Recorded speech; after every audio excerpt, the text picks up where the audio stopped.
Guys ഉമ്മ എന്തോ ഒരു ഫ്രൂട്ട് പറിക്കുകയാണ്. നമുക്ക് നോക്കാം എന്ത് ഫ്രൂട്ട് മമ്മി. പേരറിയാലോ ഇത് കാട്ടിച്ച ഇവിടെ കണ്ടാ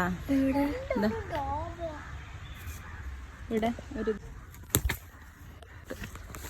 ഇതിന്റെ പേരറിയുന്നവർ കമന്റ് ചെയ്താ. ഇതാണ് ഫ്രൂട്ട്. നല്ല വേണ്ടിയത്. അപ്പൊ ഇതിനേക്കാളും നല്ല ചോക്കുന്നല്ലേ കാണിച്ച. ഇപ്പൊ 2 തരത്തിലുണ്ട്. കയ്പുണ്ടാവും. ഇത് പിന്നൊക്കെ ഇത് നല്ല മധുരമുള്ളത്. ഇതിനായിട്ട് റെഡ് കളർ ഉണ്ട്. ഈ ഭാഗമാണ് ഇതിനെ കഴിക്കുന്നത്. ഞാൻ കഴിക്കാം. ഇതിന്റെ ഉള്ളുഭാഗം ഇങ്ങനെ ചെറിയ കുഞ്ഞു വിത്ത്. ഇത് തൊലിയെല്ലാം ഫുള്ളായിട്ട് കഴിക്കും കേട്ടാ. ഇതാണ് മരം. പക്ഷിക്ക് വേണ്ടിയിട്ട് വെള്ളമെല്ലാം വെച്ചിട്ടുണ്ട്.